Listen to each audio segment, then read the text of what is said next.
मेरे शौहर फहद ने गुस्से से मेरी तरफ देखा और कहा, मैं तुम्हारा गला दबा दूंगा, 1 मिनट में मेरी नजरों से गुम हो जाओ। ये कहकर वो मुझे पागलों की तरह घसीटने लगा था और कमरे से निकालने लगा। एक लम्हे के लिए मुझे यकीन नहीं आया कि आज तक इतनी इज्जत और मोहब्बत देने वाले शख्स को अचानक से क्या हो गया है। हालांकि मैं तो हैरान थी कि बाप बनने की खुशी तो हर मर्द के लिए सबसे बड़ी खुशी होती है, तो फिर फहद को क्या हुआ जब मैंने जिद की कि ये मेरा घर है और मैं इसे छोड़कर नहीं जाऊंगी, तो उसने मुझे मार देने की धमकी दे डाली थी। उसकी आंखों में जैसे खून उतर आया था। मैंने यहाँ हैरान होकर उससे पूछा, फहद आपको क्या हो गया है? मगर वो बार बार चिल्ला रहा था, मैं कह रहा हूँ दफा हो जाओ वरना आज मर जाओगी मेरे हाथों से। जब मैंने कहा कि आप मुझे मार ही डालें, इतना जलील करने से बेहतर है कि आप मुझे मार डालें, तो उसने इतनी जोर का थप्पड़ मेरे मुंह पर मारा, तो उससे ज्यादा जहरीले वो अल्फाज थे जो उसके मुंह से अदा हुए। कहने लगा, आपा सच कहती हैं, 2 टके की औरत हो तुम सच में किरदार की कच्ची निकली। उसकी ये बात सुनकर मुझे यूं लगा जैसे आसमान मेरे सर पर आ गिरा हो। फहद ने मुझे कमरे से निकालकर दरवाजा बंद कर लिया था और मेरी नंद आपा, जो मुझ पर नजर पड़ते ही मुंह पर दुपट्टा रखकर हंस रही थी जैसे कोई बड़ा मार्का सर कर लिया हो, मेरे पास आई और तंजिया लहजे में कहने लगी, देख लिया, तुम तो कहती थी कि मैं तुम्हें इस घर से नहीं निकाल सकती। मुझसे पंगा लेने का अंजाम देख लिया ना तुमने।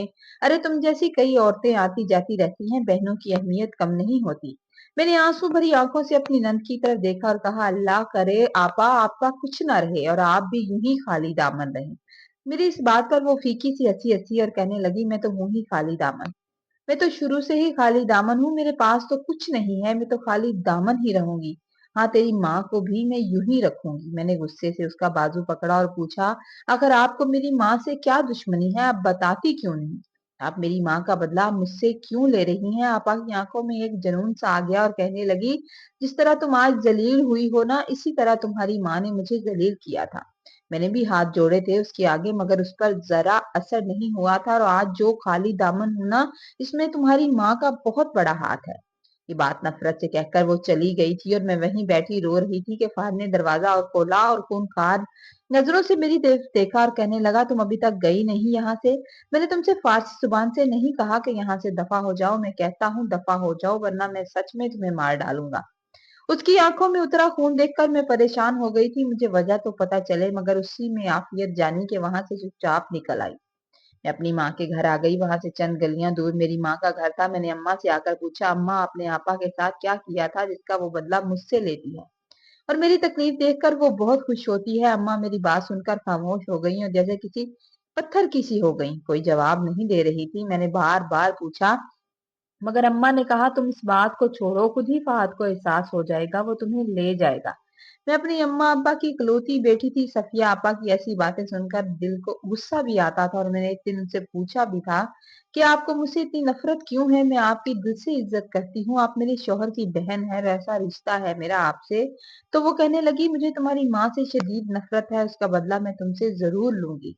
अगर मैं कभी छत पर चली जाती तो सफिया आपा फहद से कहती कि ये वहां पर ताक झांक करने जाती है। मैंने इधर उधर कई लड़कों को भी खड़े देखा है, तुम्हारी बीवी का किरदार अच्छा नहीं है। ये बात सुनकर एक दिन मुझे बहुत गुस्सा आया और मैं सफिया आपा के पास चली आई। सफिया आपा, अल्लाह के वास्ते आपको क्या है? अगर आपकी शादी नहीं हुई, आपका शौहर नहीं है, तो इसमें हमारा क्या कसूर है? आप इस बात का बदला मुझसे क्यों लेती हैं? मैंने कई बार फहद से कहा था कि हमें सफिया आपा की शादी कर देनी चाहिए, तो ये बात सुनकर वो खामोश हो जाते थे और कहते थे कि बस तुम उनकी बातों को इग्नोर किया करो, जब मैं तुम्हारे साथ हूँ फिर तुम ये टेंशन लेना छोड़ दो। मैंने कई बार आपा को सजदे में गिरकर रोते देखा था और मैंने इस बात का जिक्र अपने शौहर से भी किया था। एक दिन मैं कमरे में गई तो वो कोई पुराना संदूक खोलकर बैठी थी और जब मुझे देखते ही उन्होंने बंद कर दिया था। जब मैंने पूछा कि आप दिखाएं तो सही कि इसमें है क्या, तो उन्होंने मुझे धक्का दिया और कहने लगी, तुम जितना हो सके मुझसे दूर रहा करो। देखना एक दिन तुम्हें मैं इतना जलील कराऊंगी कि मोहल्ले वाले तुम पर थूकेंगे। उस वक्त उनके लहजे में इतनी नफरत, इतनी हकारत और बदले की आग थी कि मैं देखकर हैरान रह गई। एक दिन अचानक फहद की तबीयत खराब हो गई थी। आपा उसे अस्पताल लेकर चली गई और पता नहीं कौन कौन सी रिपोर्ट्स करवाती थी जो मुझसे छुपा रही थी। मैंने पूछा भी था, मगर उन्होंने बात को टाल दिया था। मैंने घर जाकर अम्मा से कई बार इस बात का जिक्र किया था कि वो मुझसे नफरत क्यों करती हैं, और वो कहती हैं कि ये बात आप जानती हैं तो उन्हें मुझसे नफरत क्यों है? मगर अम्मा चुप हो जाती थी। और मेरी बात का जवाब नहीं देती थी। आपा की इन हरकतों के बावजूद फहद मेरा बहुत ख्याल रखते थे, मेरी हर छोटी-छोटी बात की फ़िक्र करते थे। मगर एक दिन अचानक मेरी तबीयत ख़राब हुई और हम अस्पताल चले गए। डॉक्टर ने हमें खुशी की खबर सुनाई थी, जिसे सुनकर फहद का रंग अचानक से बदल गया था। वो रास्ते में चुपचाप खड़े थे और मैंने बहुत बार उनसे बोलने की कोशिश की, बात करने की कोशिश की, मगर उन्होंने मेरी किसी बात का जवाब नहीं दिया। घर आकर जैसे ही मैंने उनको मिठाई मंगाकर खिलाना चाही, तो उन्होंने मुझे ज़ोर का थप्पड़ मार दिया था और कहने लगे थे, मेरे कमरे से निकल जाओ। मैंने बहुत मिन्नतें की, मगर उनका गुस्सा आसमान को छू रहा था और मैं हैरान थी कि मैंने ऐसा क्या कर दिया है। उनका गुस्सा, उनकी नफरत भरे अल्फाज सुनकर मैं उसी दिन घर चली आई थी और मैं मुसलसल रोए जा रही थी। अम्मा भी मुझे देखकर खामोश थी। मैंने अम्मा के आगे हाथ जोड़ दिए। अम्मा, खुदा के वास्ते, अगर आपने आपा के साथ कुछ गलत किया है तो उसकी माफी मांग ले, मुझे बताएं तो सही कि मेरी जिंदगी में सुकून आ सके। मेरा इतना प्यार करने वाला शौहर भी बदल गया है। फिर अम्मा की आंखों से आंसू बहने लगे और कहने लगी, मुझसे एक गुनाह हो गया है। मैंने उसकी कई बार सफिया से माफी मांगी है, मगर वो मुझे माफ करने को तैयार नहीं। मैंने पूछा, अम्मा आपने क्या गुनाह किया है? अम्मा कहने लगी, जाओ जाकर सफिया से कहो कि वो मुझे माफ कर दे। वो तुमसे नफरत नहीं करती, वो मुझसे नफरत करती है। तुम जाओ, जाकर उससे बात करो, वो जरूर तुम्हारी बात मान लेगी। फिर मैं भी तुम्हें सारी बात बता दूंगी।